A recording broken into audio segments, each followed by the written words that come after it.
Sabayan niyo po ako na ipanalangin ay yung Lord's Prayer. Our Father in heaven, hallowed be your name. Your kingdom come.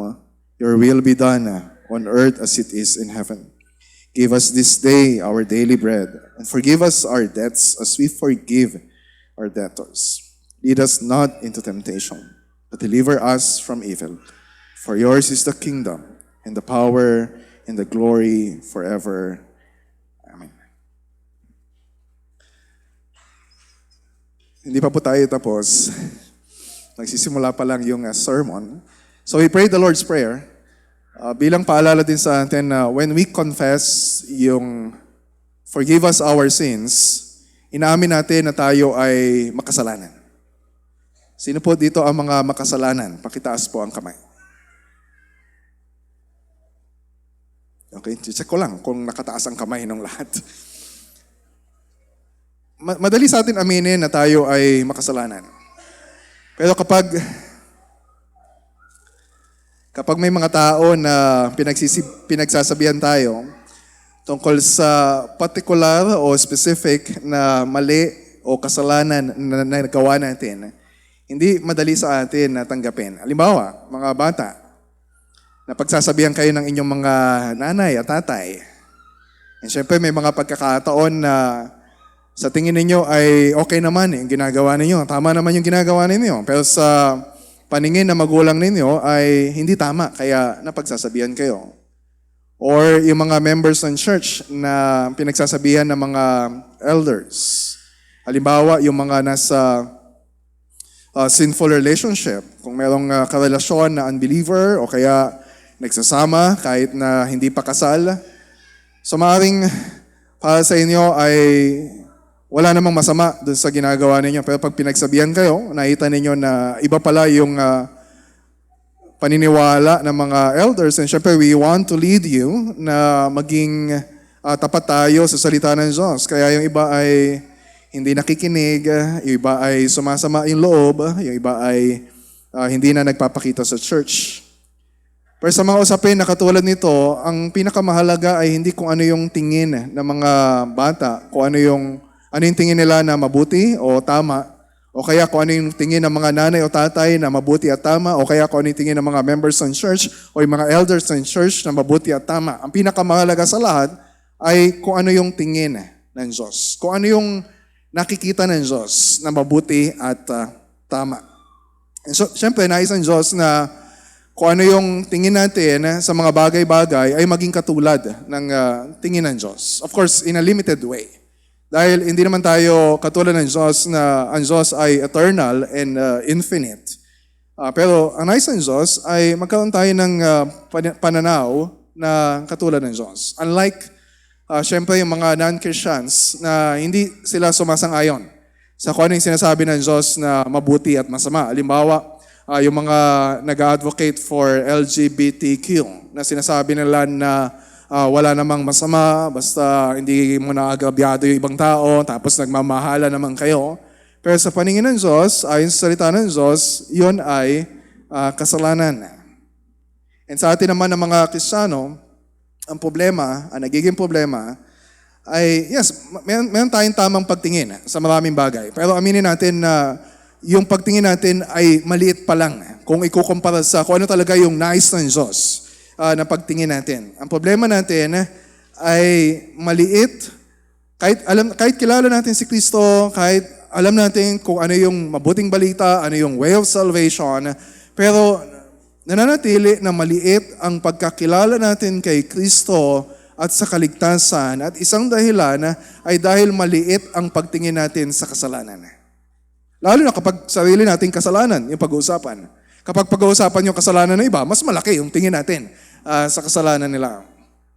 And maliit yung pagtingin natin sa kasalanan dahil maliit yung pagtingin natin sa Diyos. So that's the problem. Magkakakonekta yung mga bagay na yun. Pagtingin natin sa Diyos, pagtingin sa kasalanan, pagtingin kay Kristo, pagtingin sa kaligtasan, and pagtingin sa kung paano tayo dapat mamuhay bilang mga Kristiyano. And so yun yung inam kung bakit pinag-aaralan natin yung Genesis 1-11. Kasi simula pa lang ng scripture, nasa first 5 chapters pa lang yung natatapos natin. Pero kung babalikan natin ay nakikita natin kung paanong ginagamit ng Diyos yung salita niya para mas maging malaki yung pagkakilala natin sa Kanya.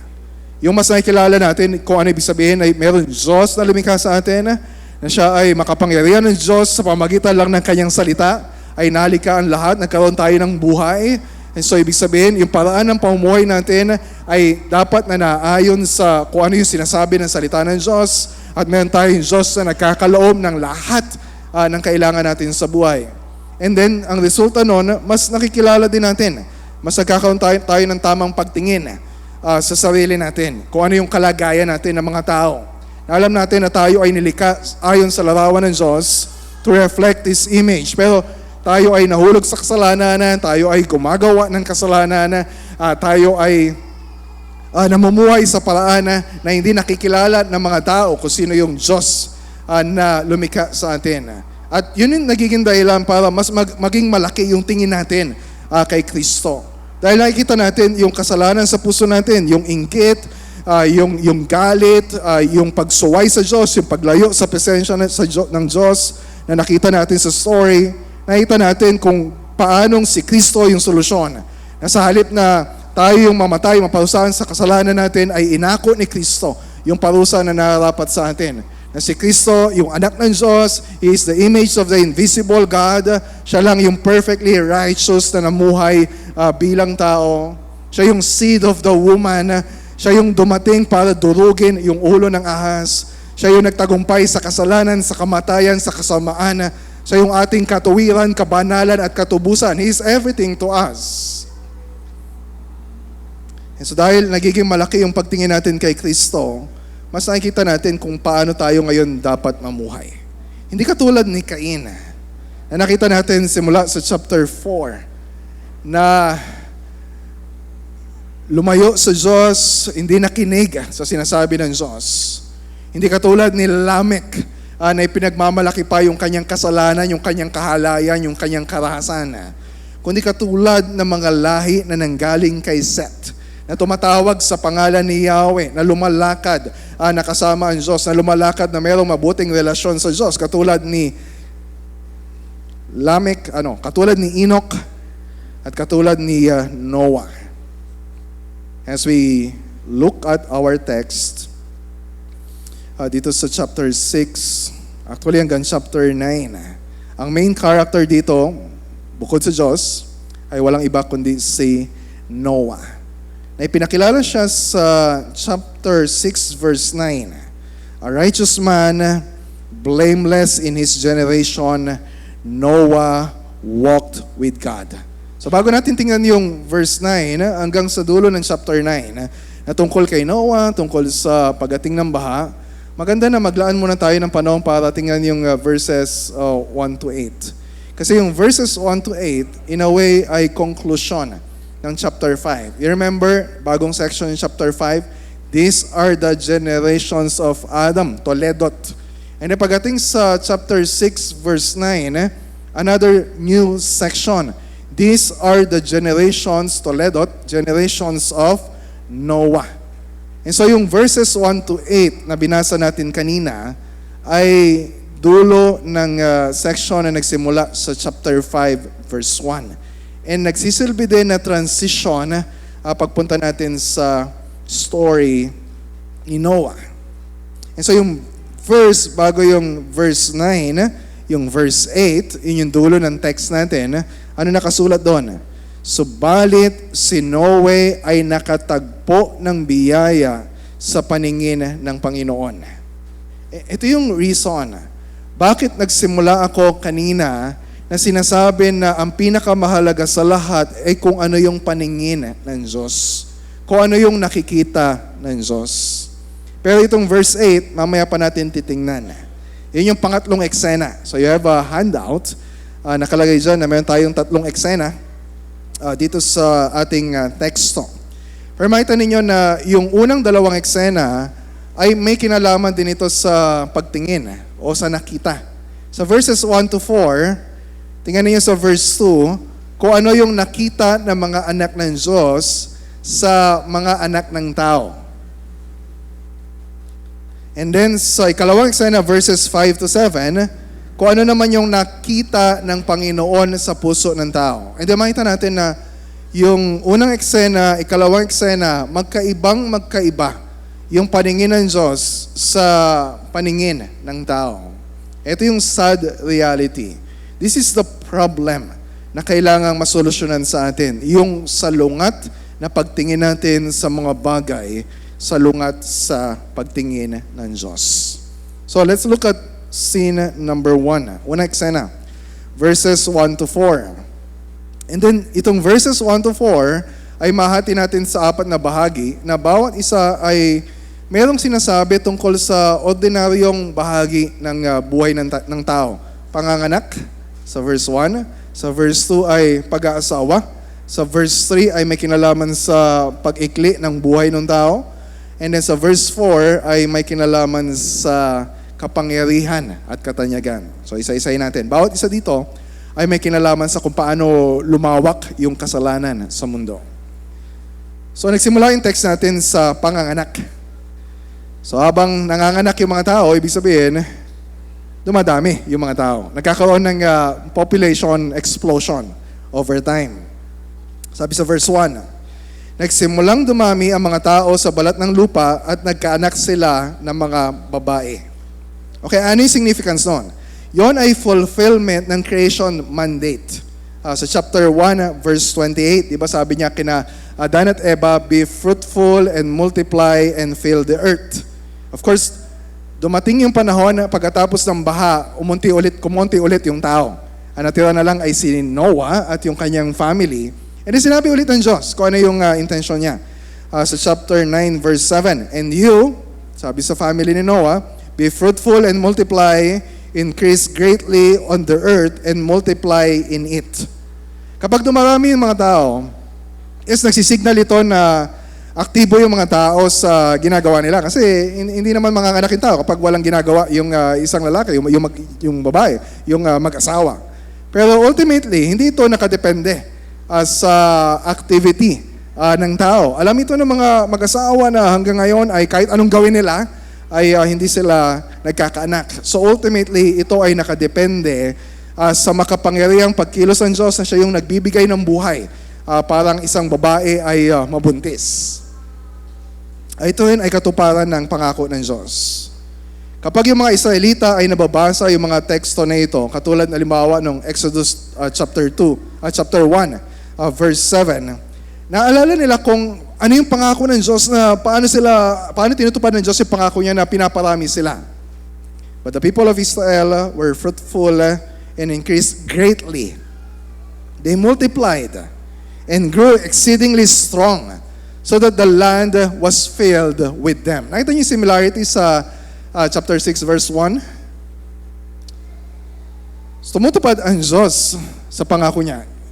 Tinutupad ng Diyos kung ano yung layunin niya para sa mga tao na dumami yung mga tao. Kaso ang problema, katulad ng binanggit ko din nung nakaraan sa chapter 5, the problem, kapag dumarami yung mga tao, ano nangyayari? Dahil ang mga tao ay makasalanan, so ibig sabihin, ang dumarami ay mga makasalanan. Yes, we are created in the image of God. Pero nakita natin sa chapter 5 na si Seth at lahat ng nanggaling pa kay Adan ay pinanganak ayon sa larawan ni Adan. Makasalanang Adan. So lahat tayo ay makasalanan. So kapag dumarami mga tao, ibig sabihin, dumarami ang mga makasalanan. Dumadami ang kasalanan. Kumakalat ang kasalanan sa buong mundo. So hindi lang matanda, pati mga bata. Hindi lang mga mayayaman, pati mahirap. Hindi lang mga lalaki, kundi pati mga babae. Diba sabi sa verse 1? Nagkaanak sila, syempre nagkaanak ng lalaki, nagkaanak rin ng babae. Na siyang transition naman, pagpunta natin sa susunod na verse. Ano nangyari sa verse 2? nakita ng mga anak ng Diyos, sa English, sons of God, na magaganda ang mga anak na babae ng mga tao, o daughters of men. At sila'y kumuha ng kanilang mga asawa mula sa lahat ng kanilang pinili. Okay ba yung nangyayari sa verse 2? Okay naman yung pag-asawa. Wala namang masama sa pag-asawa. Kasi disenyo ng Diyos na kasama sa disenyo ng Diyos na ang tao ay mag-aasawa. Paano magkakaanak kapag walang asawa? Siyempre, bago magkaanak, ay kailangan mo ng mag-asawa. Pero sa verse na to, mayroong hint. Something wrong is happening here. Kasi makita natin sa mga sumunod na verses, yung judgment ng Panginoon, yung paghatol ng Panginoon. So, something wrong is happening here. So, bago natin pag-usapan what is wrong sa nangyayari dito sa verse 2, linawin muna natin yung identity ng sino ba yung mga sons of God na tinutukoy dito na nag-asawa ng mga daughters of men.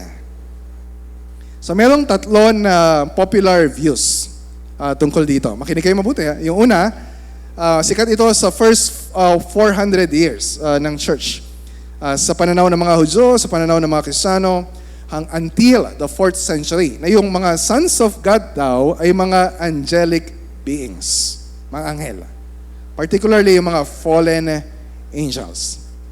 At sila ay bumaba mula sa langit at kumuha sila ng mga babae na nagustuhan nila, mga tao. So yung daughters of men ay mga tao na kanilang napangasawa. Tapos yung binabanggit daw ng mga higante sa verse 4, o yung mga Nephilim, ay yun yung anak ng mga anghel na nag-asawa ng mga ng tao. So para silang mga demigods na kumalat sa mundo. So magandang gawing movie. At maganda yung magiging story. Pero, what's the problem? Meron ba itong support sa Bible? Na yung mga sons of God ay tumutukoy sa mga anghel. Actually, meron. Pag itingnan niyo yung Job, na bago lumapit doon si Satanas, di ba lumapit si Satanas sa Diyos kasama yung mga sons of God? Ibig sabihin, mga angels yung lumalapit sa Diyos. So binanggit yun sa Job 1:6 to 1. And then sa 38:7, the sons of God, ay mga anghel na umaawit sa tuwa nung nililikha ng Diyos ang lahat ng nilikha niya. And then Psalm 29 verse 1, yung mga heavenly beings doon, tinutukoy doon, ay sons of God, literally. And posible raw na ito yung kasalanan ng mga anghel na tinutukoy sa Jude 6, na yung mga anghel na hindi na natili sa kanilang dating kalagayan at kapangyarihan, sa halip ay iniiwan yung kanilang tahanan. Yun daw yung ginawa nila, nag-asawa ng mga tao. Kaya sila hinatulan ng Diyos. What's the problem with this interpretation? Ang problema, sa chapter 6, yun ay istorya kung paanong hinatulan ng Diyos ang tao dahil sa kasalanan ng tao. Walang sinasabi doon tungkol sa paghatol ng Diyos, sa kasalanan ng anghel, sa ginawa nila. And then, isa pa, di ba sabi ng Panginoong Yesus na pagdating sa langit ay wala ng pag-aasawan dahil tayo ay matutulad ng mga anghel? Yung mga anghel ay spirit beings. So hindi sila nag-aasawa, wala silang physical bodies, wala silang gender. Nakatulad ng mga tao. So, most likely, mali yung unang view. Yung pangalawa, ay yung view na ito daw mga sons of God ay mga hari na nag-asawa ng kung sino-sinong gusto nila. So, kung gaano karami yung gusto nila, mga hari sila, pwede nilang gawin kung ano yung gusto nila. Kahit abusuhin yung mga babae na yon. Tapos yung mga Nephilim, na sila daw yung mga naging anak nito mga hari na nag-asawa ng mga babae na naging mga mighty warriors during that time. And totoo na yung sons of God ay ginagamit sa ancient Near East para tumukoy sa mga hari. Dahil ang pananaw nila sa mga hari ay meron itong divine origin.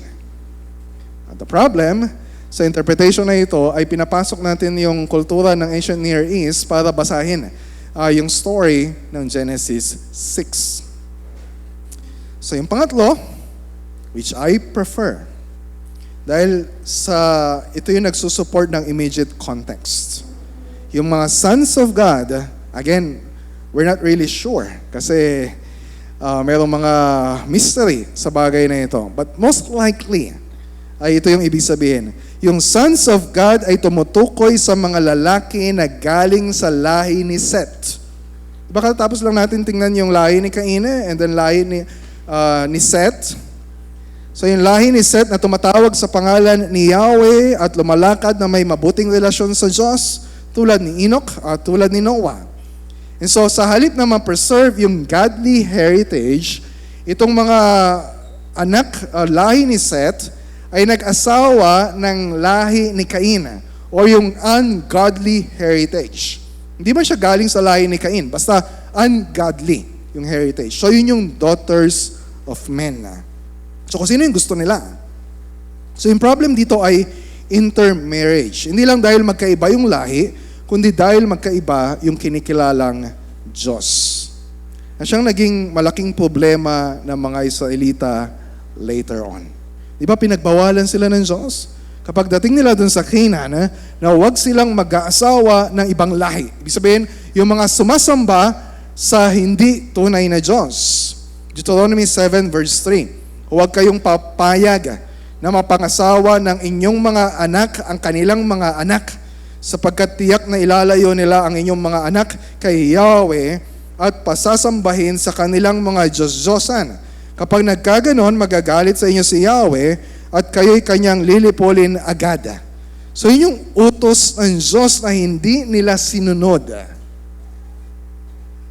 And so kung tama yung interpretation na ito, ibig sabihin, ang kasalanan, hindi lang yung pag-aasawa ng higit sa isa, yung polygamy, katulad ni Lamech sa chapter 4. Ang kasalanan ay yung pag-aasawa kahit isang asawa lang, pero yon ay ginawa ng hindi ayon sa paningin ng Diyos.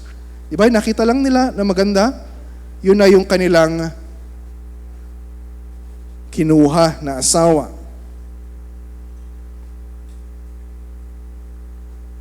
So, ibig sabihin, kung mag-aasawa tayo ng isang taong hindi kumikilala sa Diyos, kung mag-aasawa yung anak natin ng isang tao na hindi tagasunod ni Kristo, yon ay hindi nakalulugod sa Diyos. So implied yan sa utos ni Paul. Sa 2 Corinthians chapter 6 verse 14, do not be unequally yoked with unbelievers. Malinaw na ito ay trespassing. Ang kasalanan ay trespassing, yung boundary na inilagay ng Diyos. Narinig ninyo sa verse 2? Narinig niyo sa verse 2 na itong sons of God saw, nakita, na maganda, and then kinuha nila na mapangasawa. Naalala ninyo yung kasalanan ni Eva? Na nakita niya yung putas na ipinagbabawal ng Diyos, nakita niya na maganda, masarap. Kaya, kinuha. So by connecting yung verse 2, sa story of the fall sa chapter 3, nag-i-indicate ito na yung ginawa nitong mga lalaki na ito ay kasalanan sa Diyos. Hindi lahat na nakikita nating maganda o sa tingin natin ay mabuti o tama ay maganda, mabuti o tama. Kung yun ay paglabag sa utos ng Diyos, yan ay masama. Wala tayong karapatan, any one of us, wala tayong karapatan na magdesisyon kung ano yung gusto o kung ano yung nakikita natin na mabuti at tama.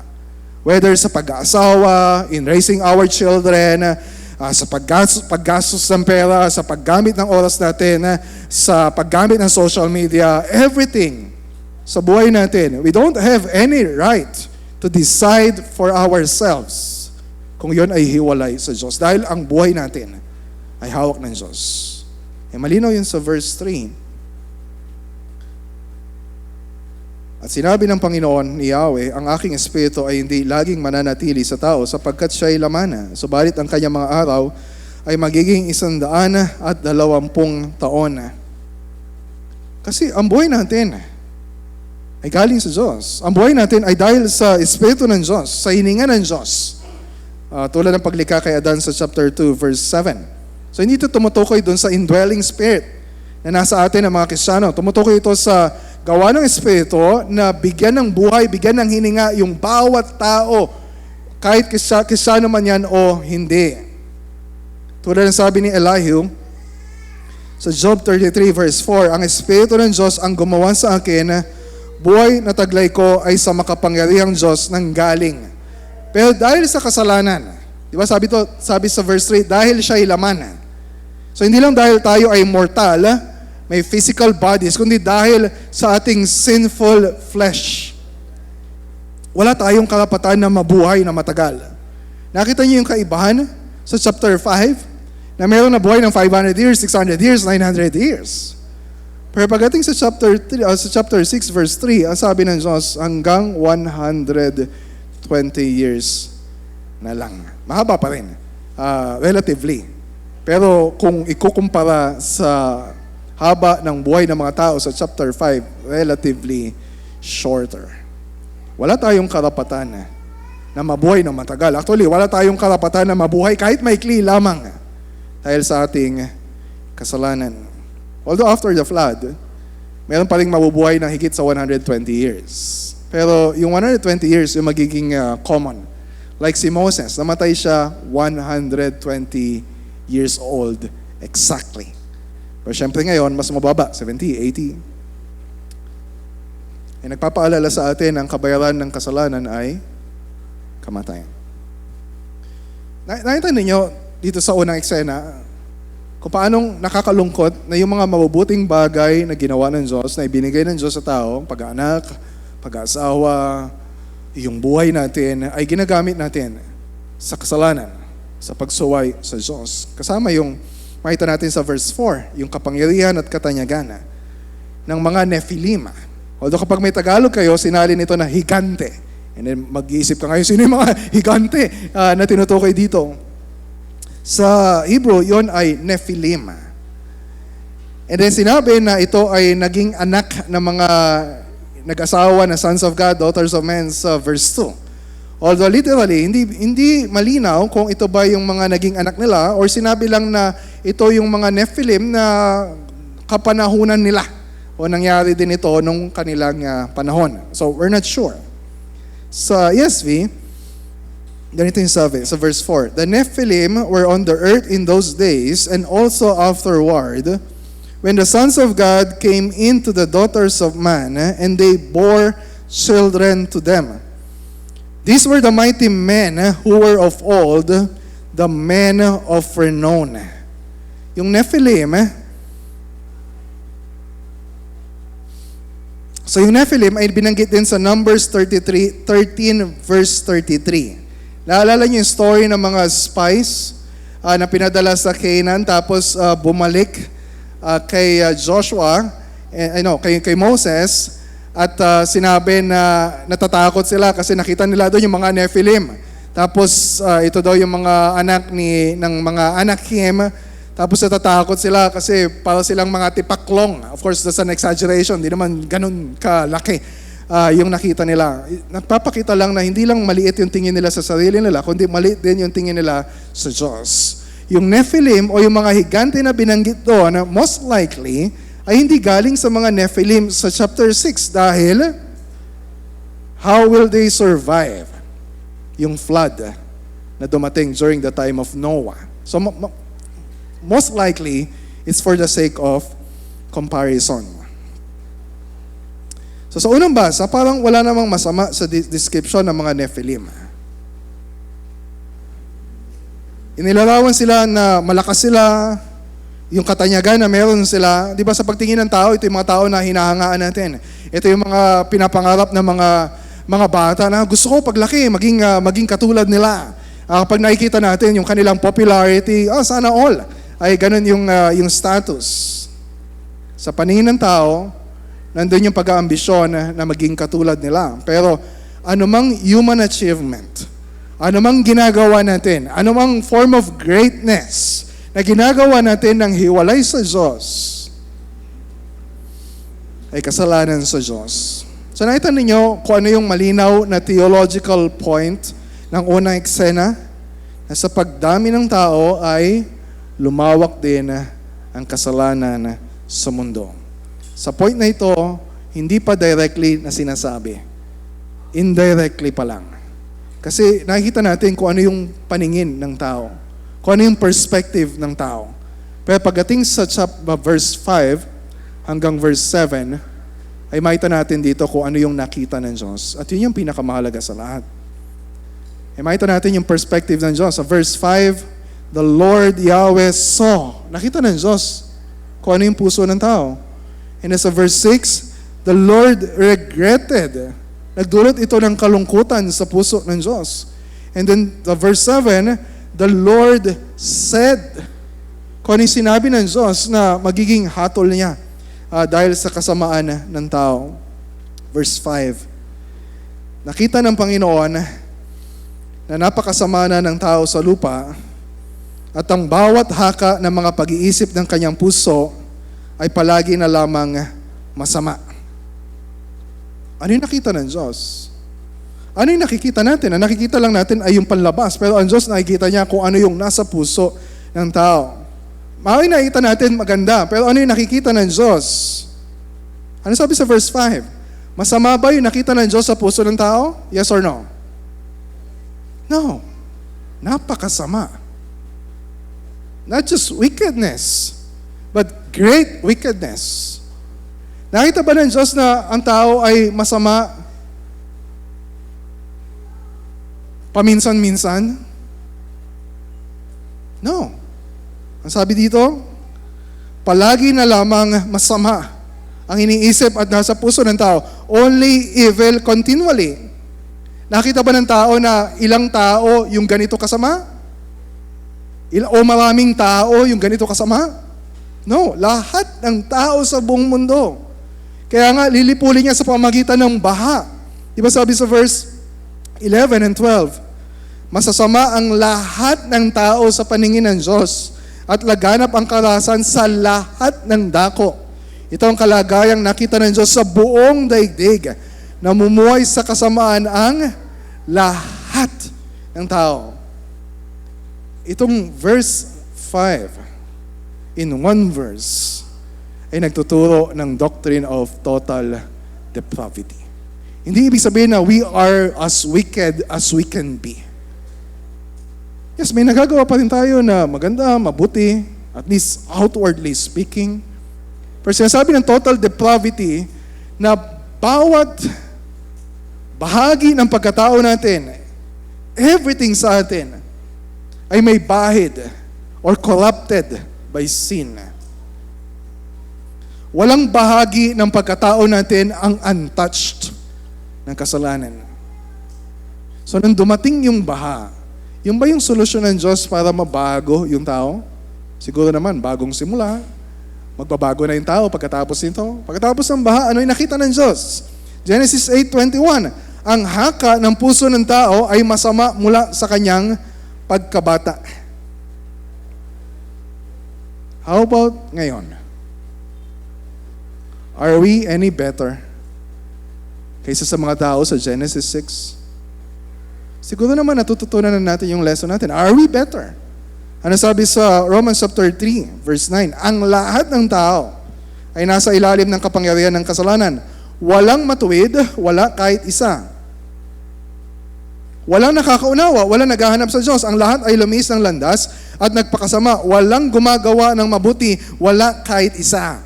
Huwag mo sasabihin, yung mga bata na narito, bata pa ako, hindi ako kasama dyan, exempted ako. Inosente ako na bata. No, ang sabi dito ay lahat ng tao. Huwag natin sabihin na, ay nagsisimba naman ako. Palagi naman ako nakikinig sa sermon ng pastor. Siguro exempted ako dyan, hindi ako kasama sa binabanggit sa Romans chapter 3. Ang sabi dito, lahat ng tao. Tao ka ba? Ibig sabihin, makasalanan ka. And this truth should humble us and make us dependent on the work of the Holy Spirit. Dahil kung wala yung regenerating work ng Holy Spirit, walang mangyayaring pagbabago sa puso natin. We cannot be saved. Hindi maliligtas yung mga anak natin. Question 8 ng Heidelberg Catechism. Ito yung question. Are we so corrupt that we are totally unable to do any good and inclined toward all evil? Kapag tinanong mo yan sa maraming tao sa mundo, sasabihin nila, hindi naman. Hindi naman ganun kasama. Pero ang sagot ng catechism, ang sagot ng salita ng Diyos, yes. Unless we are born again by the Spirit of God. Huwag nating isipin na we are better than others. Huwag din natin iisipin na wala namang pakialaman Diyos. Dami-daming tao na yun, papakialaman pa ba ng Diyos yung kasalanan na ginagawa natin? Ano yung response ng Diyos sa kasamaang nakita niya sa puso ng tao?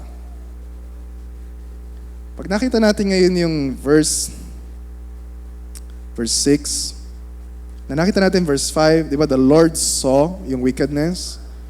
Naalala ninyo na, makita ninyo na ibang-iba ito sa chapter 1. Kung ano yung nakita ng Diyos sa kanyang nilikha, the Lord, God saw. Nakita niya yung kanyang lahat ng nilikha, nasiyahan siya. Dahil nakita niya lahat ng nilikha niya na napakabuti.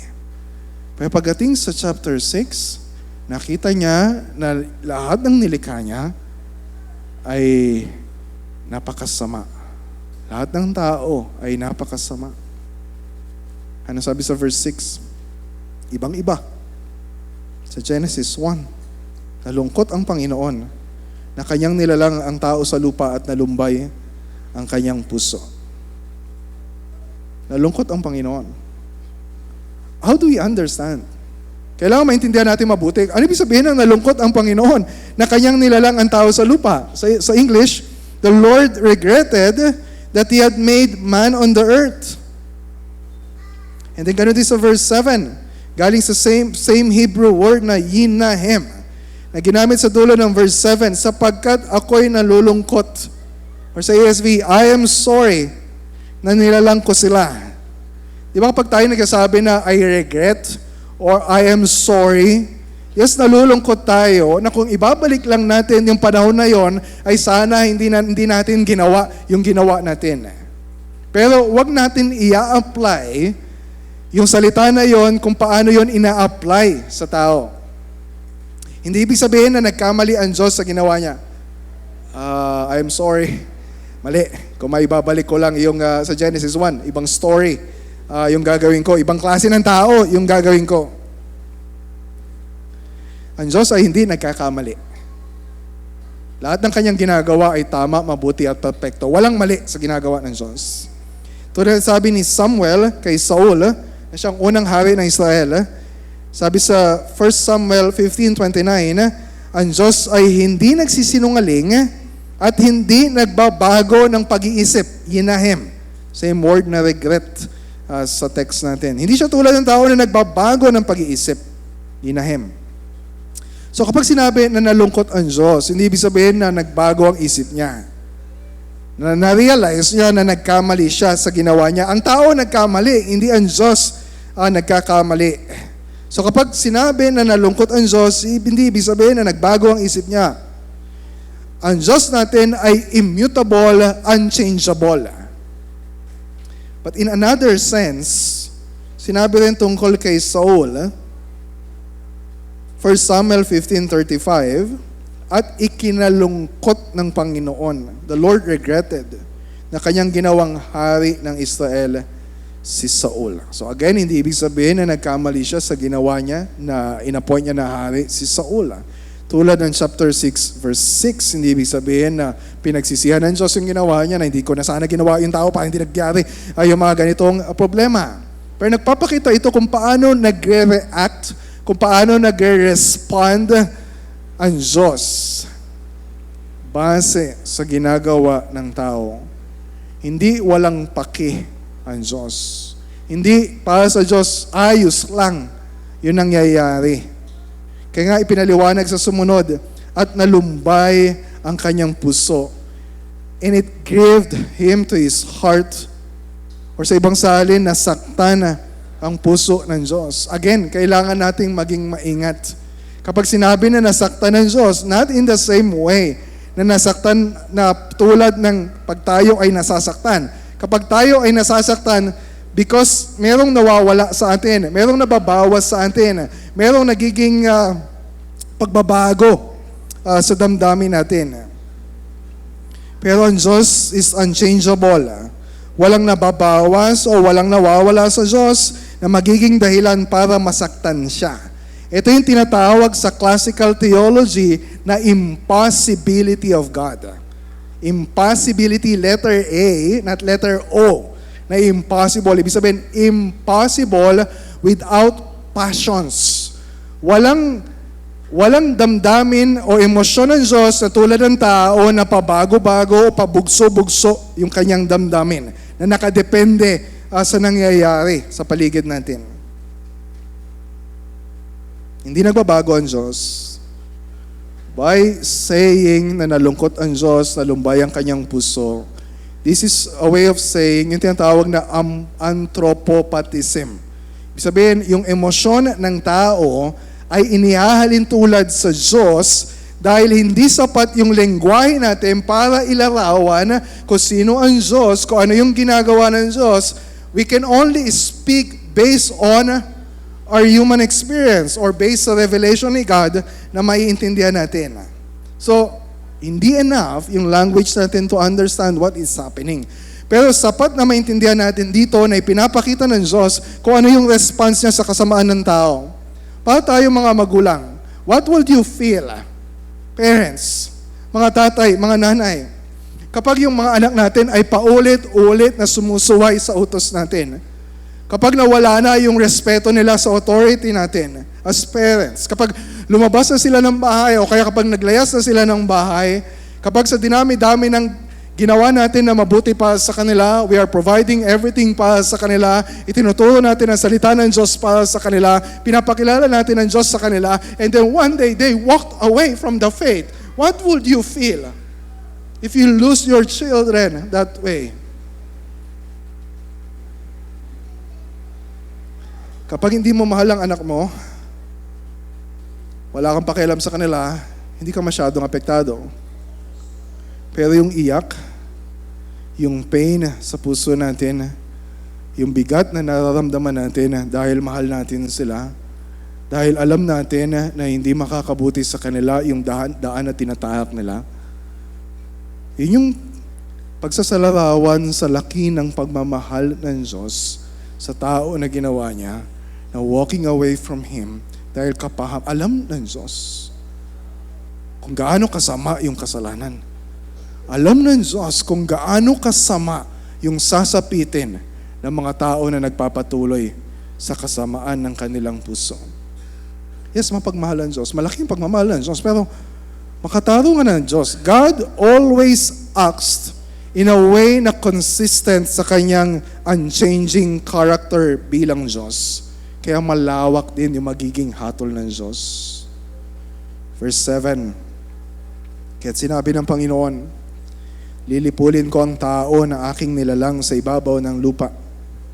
Ang tao, ang hayop, ang mga gumagapang, at ang mga ibon sa impapawid, sapagkat ako'y nalulungkot na nilalang ko sila. Sabi ng Diyos, lilipulin. Sa ESV, I will blot out. I will wipe out. I will annihilate. Papatayin ng Diyos. Walang ititirang buhay. Meron. Mamaya makita natin kung sino. Hindi lang tao. Pati mga hayop. Lahat ng may buhay. Papatayin ng Diyos. Hindi lang tao. Pati lahat sa nilikha ng Diyos ay apektado ng kasamaan ng tao. Yung tao na inutusan ng Diyos, binilinan ng Diyos na siyang mangalaga at mamahala sa nilikha ng Diyos, ang magiging dahilan ng sasapiting hatol ng buong nilikha ng Diyos. So ito yung pasya at hatol ng Diyos sa kasamaan ng tao. Makikita natin sa pagpapatuloy natin sa chapter 6, 7, kung paano gagawin ng Diyos yung sinabi niya dito sa verse 7 sa pamamagitan ng isang malawakang baha sa mundo. Pero at this point, malinaw yung theological point na ikalawang eksena. Ano yun? Sa lawak ng kasalanan sa mundo at sa lawak ng kasalanan sa puso ng tao, malawakan din ang magiging hatol ng Diyos. At kapag sinabi ng Diyos, I will, gagawin ng Diyos. Seryoso ang Diyos. This is not an empty threat. Para takutin lang yung tao. Gagawin ng Diyos kung ano yung ginagawa niya. Kung malawakan yung hatol ng Diyos, ibig sabihin, walang sinumang makasalanan, walang sinumang tao ang makakatakas sa hatol ng Diyos. Except, maliban na lang, kapag siya'y kahahabagan ng Diyos. Maliban na lang, kung maiiba yung tingin ng Diyos sa kasamaan na nasa puso ng tao. Ito yung makita natin sa ikatlong eksena. Last verse. Makita natin yung lawak ng from verse 1 hanggang verse 7, yung lawak ng kadiliman sa kasalanan, kasamaan sa puso ng tao. Meron tayo ngayong maaaninag sa verse 8 na isang liwanag na nagbibigay ng pag-asa sa mundo. Subalit si Noe ay nakatagpo ng biyaya sa paningin ng Panginoon. Napakasarap pakinggan ng salitang subalit. But Noah found favor. Sa Hebrew, grace. Noah found grace o biyaya in the eyes of the Lord Yahweh. Naalala niyo sa dulo ng chapter 5 na pinangalanan siyang Noah, na ibig sabihin ay rest, relief, comfort, dahil yung tatay niya ay umaasa na sa pamamagitan niya, ito yung magdadala ng pag-asa sa hirap na naranasan ng buhay ng mga tao. Sa dami-dami ng mga tao sa mundo, mayroong nag-iisa na kinalugdan ng Diyos o nakita ng Diyos na matuwid sa kanyang harapan. Yes, i-describe siya sa verse 9, righteous, blameless, walking with God. Pero yung emphasis ng verse 8 ay hindi dun sa gawa ni Noah, kundi dun sa ginawa ng Diyos, yung biyaya na tinanggap ni Noah sa paningin ng Diyos. Hindi dahil siya ay perfectly righteous, kundi dahil siya ay, yes, makasalanan din siya, makita natin later on, pagkatapos ng kung ano yung laki ng kasalanan na ginawa niya. Pero yung kaibahan dito, yung biyaya na tinanggap niya galing sa Diyos. Ibig sabihin ng grace, undeserved blessing. Ginawa yun ng Diyos, not just because better si Noah, more righteous kumpara sa iba. Of course, he's not perfectly righteous. May plano ang Diyos, may pangako ang Diyos na ipagpatuloy yung kanyang pagliligtas na gagawin.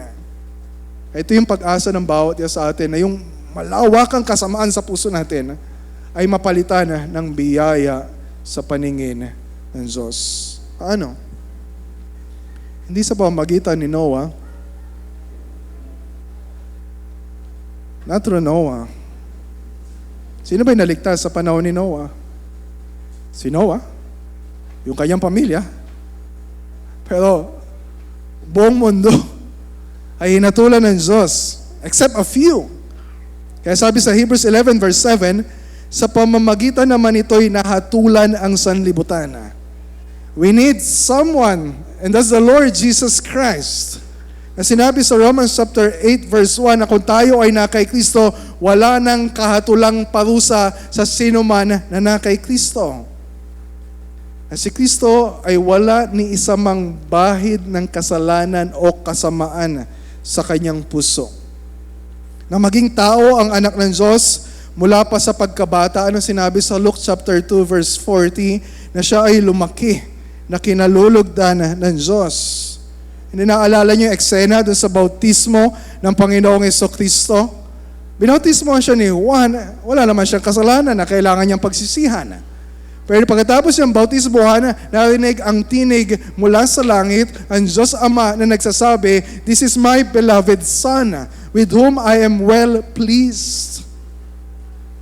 From eternity hanggang sa pagdating ng Diyos Anak na nagkatawang tao dito sa mundo, lahat ng ginagawa ng Panginoong Yesus ay nakalulugod sa Diyos. Wala ni isa mang bagay na ginawa si Kristo na nagdulot ng lungkot o sakit sa puso ng Panginoon o ng Diyos Ama. Maybe except nung siya ipako sa krus. Can you describe yung pain ng isang nanay o isang tatay na nakikita yung anak niya na nagdurusa, na dumadanak yung dugo, nilalait, inaalipusta, hinihiya? Can you imagine kung paano yun dudurog sa puso ng isang tatay o isang nanay? That's unimaginable pain. Yet, ang sabi sa Isaiah 53, simula verse 10, pakinggan niyo mabuti.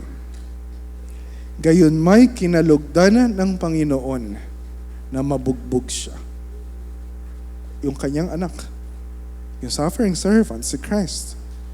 Kanyang inilagay siya sa pagdaramdam. Kung gagawin niya ang kanyang kaluluwa bilang handog pangkasalanan, makikita niya ang kanyang supling, pahabain niya ang kanyang mga araw. At ang kalooban ng Panginoon ay uunlad sa kanyang kamay.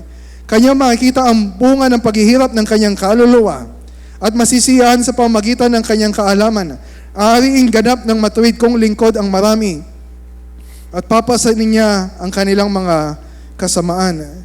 Kaya't hahatian ko siya ng bahagi na kasama ng dakila at kanyang hahatiin ang samsam na kasama ng malakas, sapagkat kanyang ibinuhos ang kanyang kaluluwa sa kamatayan at ibinilang na kasama ng mga lumalabag.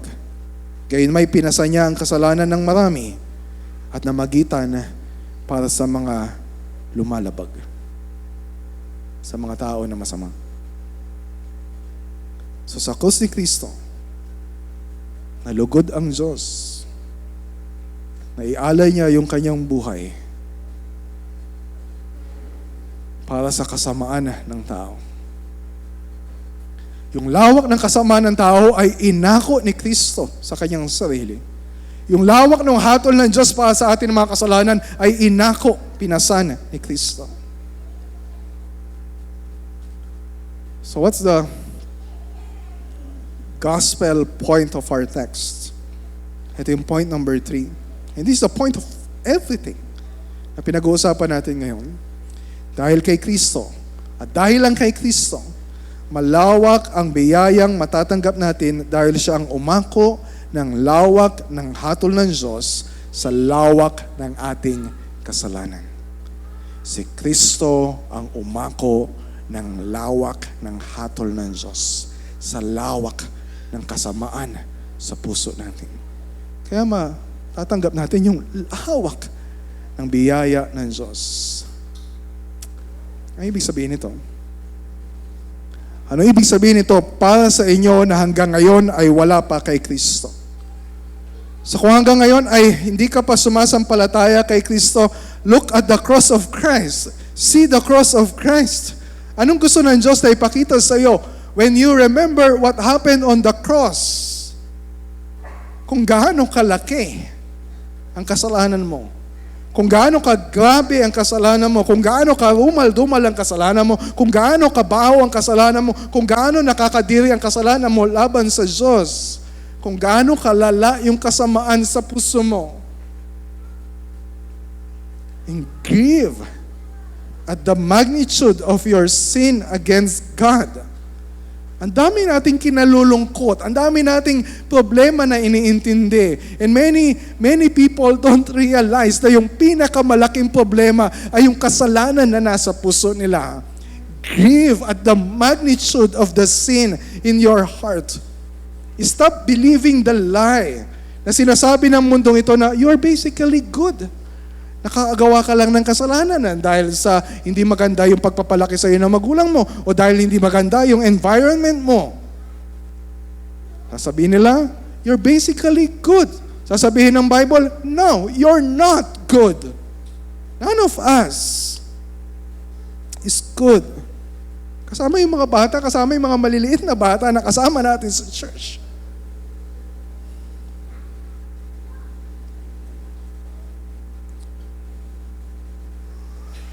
mga bata, mga anak namin, nakikita niyo ba kung gaano kalaki yung kasalanan na nasa puso ninyo? Or you're still justifying, you're still excusing, or you're still comparing yourself sa iba. Hanggat hindi nyo nakikita kung gaano kalala yung kasalanan sa puso ninyo, you will not embrace Christ as your Savior. That's our prayer para sa inyo. Yun yung pakiusap namin. That's why we preach the gospel sa inyo. Para makilala ninyo that you will embrace Jesus. In prayer namin, Lord, give our children eyes to see that they are terrible sinners. And we have a great Savior in Jesus. And para sa atin na sumasampalataya na kay Kristo bilang tagapagligtas, patuloy tayong mamangha sa biyaya ng pagliligtas sa atin ng Diyos. Wag sanang tumating yung time na when we compare ourselves sa iba, na we think we are better than other people. No, we are not. Awa lang ng Diyos, abag lang ng Diyos. Kaya nandito tayo sa ganitong kalagayan ngayon. Apart from the grace of God, binasa natin kanina ito sa First London Confession. Makita natin ito sa Ephesians chapter 2, 1-3, na tayo ay patay dahil sa ating kasalanan. Tayo ay kinapupuotan din ng Diyos. Tayo ay sumusunod sa pamamaraan ng mundong ito. Tayo ay nagpapasakop sa sistema ng mundong ito. At tayo ay nasa ilalim ng kapangyarihan ng diablo. Apart from the grace of God. And sabi sa Ephesians 2:4, but God, subalit, napakagandang pakinggan, subalit. This is the good news. Subalit, napakasagana, napakalawak ng habag ng Diyos at napakadakila ng pag-ibig niya sa atin. So, there is no room for boasting sa Christian life. Sa halip na magmalaki tayo, araw-araw na magpasalamat tayo dahil sa sukdulang biyaya ng Diyos. Para sa church natin, consider kung ano yung implication nito sa misyon na ibinigay sa atin ng Diyos. Hindi lang tayo iilan na iniligtas ng Diyos katulad sa panahon ni Noah na iilan lang sila. Marami tayo, maraming churches sa buong mundo na nagtutulong-tulong para to proclaim sa mga tao na hindi pa nakakakilala kay Kristo, para ipakita sa pamumuhay natin kung ano yung gospel na pinoproclaim natin at hindi tayo magsasawa na sabihin sa mga tao. Kapitbahay man natin, kasama natin sa opisina, o kasama natin sa loob ng bahay, o sa social media, sabihin sa mga tao, malala ang kasalanan mo. Malaki ang hatol na naghihintay sa iyo. But you have a great Savior, and His name is Jesus. Wala silang ibang kailangan marinig. Wala silang ibang kailangan makilala ng higit pa kay Kristo. Wag nating ipagdadamot yung laki ng biyaya na tinanggap natin mula sa Diyos. Let's pray.